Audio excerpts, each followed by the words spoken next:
Video பார்த்துட்டு இருக்க எல்லாருக்கும் முதல்ல ஒரு வணக்கம். இன்னைக்கு எந்த மாதிரியான மூவி ரிவ்யூ பார்க்க போகிறோம் பார்த்தீங்கன்னா, 2025 ஜூலை மாதம் மந்த் எண்டில் ரிலீஸ் ஆன ஒரு சூப்பரான ஒரு படம் தான். படம் பேர் வந்து தலைவன் தலைவி. ஸோ இந்த படத்தில் வந்து பார்த்தீங்கன்னா, பாண்டியராஜ் டைரக்ஷனில் சந்தோஷ் நாராயணன் மியூசிக்கில் வெளிவந்த இந்த படம் வந்து மக்களிடையே வந்து ஹிட்டு கொடுத்து தான் கேட்டால் மக்களிடையே பெரிய ஹிட்டு கொடுத்துருக்கு. கிட்டத்தட்ட அது காரணம் என்னன்னு பார்த்தீங்கன்னா, குடும்பத்தில் நடக்கக்கூடிய சாதாரண விஷயங்களால் ஏற்படக்கூடிய பிரச்சனைகள், அது சாதாரண விஷயம் எவ்வளோ பெரிய பிரச்சனையாகனா மாற்றலாம் அப்படின்றதும், அந்த பிரச்சனையிலேருந்து வெளியே வரத்துக்கு டைவர்ஸ் தான் முடிவுன்ற மாதிரியும் பயங்கரமான சில விஷயங்களில் வந்து இதில் காமிச்சிருக்காங்க. இந்த படம் வந்து எனக்கு கனெக்ட் ஆச்சான்னு கேட்டால் கண்டிப்பாக எனக்கு கனெக்ட் ஆகலை. பிகாஸ் அதுக்கு ஒரே காரணம், எனக்கு கல்யாணம் ஆகலை. ஸோ மேபி கல்யாணம் ஆயிருந்தா இந்த விஷயத்தை பற்றி எனக்கு இன்னும் கொஞ்சம் புரிதல் இருக்கிறதுக்கான வாய்ப்புகள் இருந்திருக்கும். பட் என்னை விட்டுருங்க. இந்த படத்தை பார்த்தவங்க எல்லாருக்குமே வந்து பார்த்தீங்கன்னா கூட வந்து இட்டுன்னு போயிருப்பாங்க. ஒய்ஃபோ இல்லை அம்மாவையோ அப்பாவையோ இல்லை அவங்க மாமனார் மாமியார் கூட எட்டும் போகிறதுக்கு வாய்ப்பு இருக்குது.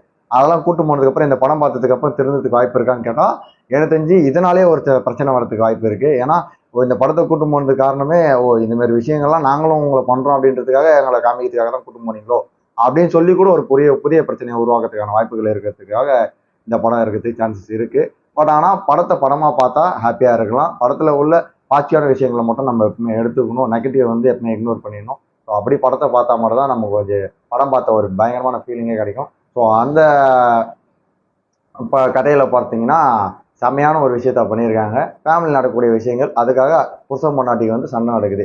இந்த படத்தில் வந்து புருஷன் பொண்டாட்டி சண்டை போடுறாங்க, மறுபடியும் சேர்றாங்க, மறுபடியும் சண்டை போடுறாங்க, மறுபடியும் சேர்றாங்க. இதுதான் படத்தில் கதைன்னு எல்லாருக்கும் தெரிஞ்சாலும் அதை போர் அடிக்காமல் எடுத்துகிட்டு போயிருக்காங்க. ஏன்னா அடுத்தடுத்த விஷயங்கள் டிஃப்ரெண்ட்டான சண்டைகள். அதுக்கு காரணம் வந்து பார்த்தீங்கன்னா இவங்களோட அம்மா, அவங்களோட அம்மா. இந்த பக்கம் யார் ஹீரோ பார்த்தீங்கன்னா விஜய் சேதுபதி, ஹீரோயினா வந்து நித்யா மேனன் நடிச்சிருக்காங்க. அதுக்கப்புறம் விஜய் சேதுபதி ஃபேமிலியில் பார்த்தீங்கன்னா ஒரு சிஸ்டர் அண்டு ஒரு பிரதர் இருக்காரு.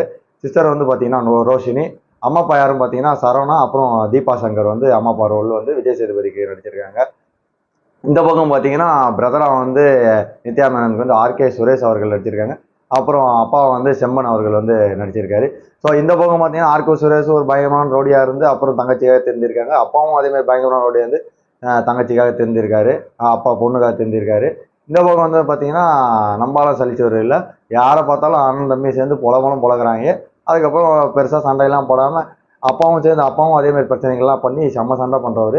ஒரு 2 பேரும் சண்டை போட்டு ஒரு கடத்துக்காக வந்து இந்த பிரச்சனைகள்லாம் வேணாம் அப்படின்னு சொல்லிட்டு நல்ல குடும்பமாக இருந்து முயற்சி பண்ணுறாங்க. இவர் பரோட்டா கடை வச்சுட்டு இவரும் ஒரு பக்கம் நல்லா சம்பாதிச்சிட்டு இருக்காரு. இந்த பக்கம் வந்து பார்த்தீங்கன்னா ஹீரோயினுக்கு வந்து பிடிச்சி போய் பொண்ணு பார்க்குற சீன் வைக்கிறாங்க. ஸோ அதுக்கப்புறம் நடக்கக்கூடிய லவ்வு, அதுக்கப்புறம் ட்ரெண்டிங்கான அந்த சாங்கு அப்படின்னு சொல்லிட்டு சூப்பராக செம்மையாக எடுத்துகிட்டு போயிருக்காங்க.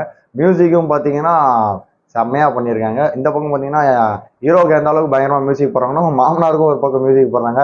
சில விஷயங்கள் இவங்க மாமனாரும் இவனும் பேசுகிற விஷயங்கள் வச்சு சில காமெடி கண்டென்ட் பக்காவாக ஒர்க் அவுட் ஆயிருக்கு. சம்மந்தமே இல்லாமல் வந்து காளி வெங்கட்டும் மைனாவும் வந்து இந்த படத்தில் கோயில் திருவிழாவில் மாட்டுற மாதிரி அந்த கோயிலில் மாட்டிக்கிறாங்க. மாட்டிட்டு அங்கே வெளியேவும் போக முடியாமல் உள்ளேயும் இருக்க முடியாமல் செம்ம சூப்பரான சில விஷயங்கள்லாம் படத்தில் பண்ணியிருந்தாங்க. அதுக்கப்புறம் சென்ட்ராயன் அவர் வச்சு சில விஷயங்கள் பண்ணியிருந்தாங்க. ஸோ ஓவராலாக பார்த்தோன்னா யோகி பாபு கிளைமேக்ஸில், ஸோ யோகி பாபு சொல்கிற அந்த கிளைமேக்ஸ் வேர்டு கொண்டும் இவங்களாம் யாரா அப்படின்ற அளவுக்கு சொல்கிற அளவுக்கு ஒரு சூப்பரான விஷயத்த இந்த படம் முடிச்சிருக்காங்க. படம் பார்த்துட்டு வந்த எல்லாருக்குமே 120 ரூபா 150 ரூபா படம் பார்த்தோம்.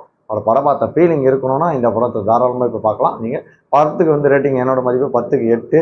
ஏன் அப்படின்னு பார்த்தா எனக்கு படம் கனெக்ட் ஆகலை. பட் ஆனால் படத்தில் உள்ள எல்லா சீனுமே என்னோட சில நெருங்கிய நண்பர்கள் வந்து சொல்லும்போது எங்கள் வீட்டில் இதே மாதிரி தாண்டா இருக்கும் அப்படின்னு சொல்லும்போது ஒருவேளை உங்கள் வீட்டில் கல்யாணம் ஆனதுக்கப்புறம் இந்த விஷயங்கள்லாம் நடக்கும் பொழுது அப்படின்றது அவங்க சொல்கிறத வச்சு கனெக்ட் பண்ணிக்க முடிஞ்சுது. ஸோ அதுக்காக தான் அந்த 2 மார்க் மைனஸ் தவிர மற்றபடி ஜாலியாக என்டர்டைன்மெண்ட்டாக சூப்பராக பார்க்கலாம். செம்மையான ரொமான்ஸு, சூப்பரான லவ்.